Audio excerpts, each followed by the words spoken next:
Hi friends welcome to रेन्ना समयल இன்னைக்கு என்ன சமையல் பார்க்க போறோம்னா வதக்கி அரைச்ச ரொம்ப சுவையான புளி சேர்க்காத தட்டப்பயிறு குழம்பும் அவரைக்காய் தொக்கும் தான் பார்க்க போறோம்.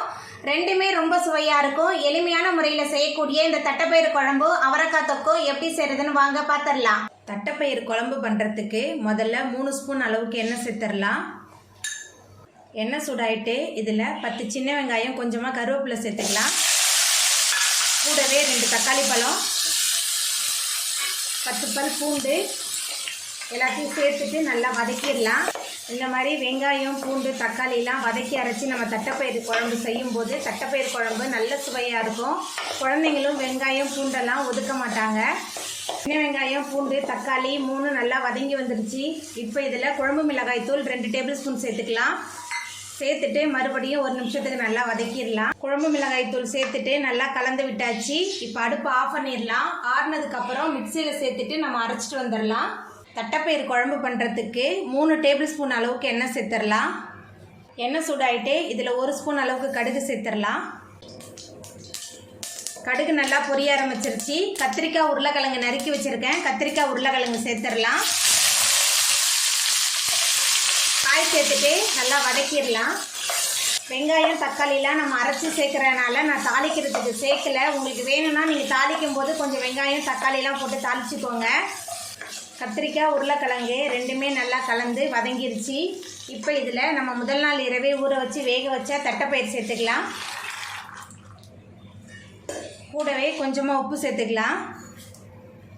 அதுக்கப்புறமா நம்ம அரைச்சி வச்ச மசாலா சேர்த்துடலாம். வெங்காயம் தக்காளி அதுக்கப்புறமா குழம்பு மிளகாய்த்தூள் பூண்டு எல்லாமே சேர்த்து நம்ம அரைச்சிருக்கோம். இந்த மசாலா சேர்த்துடலாம். மசாலா சேர்த்துட்டு நல்லா கலந்து விட்டுடலாம். இந்த தட்டைப்பயிறு குழம்பு ரொம்ப சுவையாக இருக்கும். புளி சேர்க்காத தட்டைப்பயிறு குழம்பு தான். தட்டைப்பயிரெலாம் சேர்த்துட்டு நம்ம கலந்து விட்டாச்சு. உங்களுக்கு தண்ணி வேணும்னா நீங்கள் தண்ணி சேர்த்துக்கோங்க. நான் தட்டைப்பயிறு வேக வச்ச தண்ணி இருந்தது, அந்த தண்ணியோடையே தான் நான் தட்டைப்பயிறு சேர்த்துருக்கேன். இப்போ எல்லாமே சேர்ந்து நல்லா கொதித்து காயெலாம் நல்லா வெந்து வரட்டும்.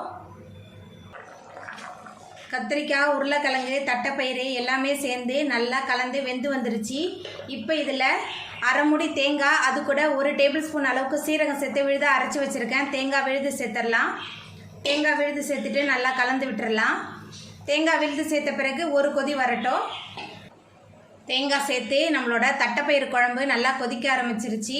அவ்வளோதாங்க, ரொம்ப டேஸ்டான தட்டைப்பயிறு குழம்பு சூப்பராக ரெடி ஆகிட்டு. இப்போ நம்ம அடுப்பு ஆஃப் பண்ணிடலாம். அவரைக்காய் தொக்கு பண்ணுறதுக்கு 2 ஸ்பூன் அளவுக்கு எண்ணெய் சேர்த்துடலாம். எண்ணெய் சூடாகி வந்துட்டு இதில் கொஞ்சமாக சீரகம் சேர்த்துடலாம். சீரகம் பொரிய ஆரம்பிச்சிருச்சு. பொடியாக நறுக்குன 10 சின்ன வெங்காயம் 1 தக்காளி பழம் கொஞ்சமாக கருவேப்பிலை கூடவே 2 பச்சை மிளகாய் எல்லாத்தையும் சேர்த்துட்டு நல்லா வதக்கலாம்.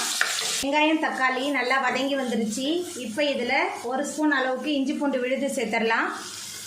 இஞ்சி பூண்டோட பச்சை வாசனை போகிற அளவுக்கு நல்லா வதக்கிடலாம். பூண்டோட பச்சை வாசனை போகிற அளவுக்கு நல்லா வதங்கி வந்துருச்சு. இப்போ இதில் மசாலா தூள் சேர்த்துக்கலாம். தனி மிளகாய் தூள் 1.5 டேபிள் ஸ்பூன் சேர்க்குறேன். உங்கள் காரத்துக்கு தகுந்த மாதிரி சேர்த்துக்கோங்க. நான் பச்சை மிளகாய் வேறு சேர்த்துருக்கேன், அதனால் குறைவானது தான் நான் சேர்த்துருக்கேன் தனி மிளகாய் தூள் சேர்த்துட்டு நல்லா கலந்து விட்டுடலாம். மிளகாய் தூள் சேர்த்துட்டு நல்லா கலந்தாச்சு. இப்போ இதில் பொடியாக நறுக்கி வச்சுருக்கிற அவரைக்காய் சேர்த்துடலாம். கூடவே அவரைக்காய் தேவையான அளவுக்கு உப்பு சேர்த்துக்கலாம். சேர்த்துட்டு எல்லாத்தையும் நல்லா கலந்து விட்டு வதக்கலாம். மசாலா அவரைக்காய் எல்லாமே சேர்ந்து நல்லா கலந்து வதங்கணும். நல்லா வதக்கிடலாம். மசாலா அவரைக்காய் ரெண்டுமே சேர்ந்து நல்லா கலந்து வதங்கிடுச்சு. இப்போ அவரைக்காய் வேகிறதுக்கு தேவையான அளவுக்கு தண்ணி சேர்த்துக்கலாம். தண்ணி சேர்த்துட்டு நல்லா கலந்து விட்டுடலாம். தண்ணி சேர்த்துட்டு நல்லா கலந்து விட்டாச்சு. இப்போ இதில் ஒரு மூடி போட்டுடலாம். அவரைக்காய் நல்லா வெந்து வரட்டும். அவரைக்காய்லாம் சூப்பராக வெந்து வந்துருச்சு. நம்மளோட சுவையான அவரைக்காய் தொக்கு ரொம்ப அருமையாக ரெடி ஆகிட்டு. இப்போ நம்ம அடுப்பு ஆஃப் பண்ணிடலாம்.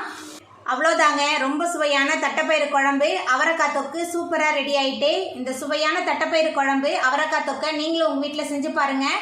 இந்த வீடியோ உங்களுக்கு பிடிச்சிருந்தா லைக் பண்ணுங்கள், ஷேர் பண்ணுங்கள், கமெண்ட் பண்ணுங்கள், சப்ஸ்கிரைப் பண்ணுங்கள். அப்படியே பக்கத்தில் உள்ள பெல் பட்டனை கிளிக் பண்ணிடுங்க. நன்றி.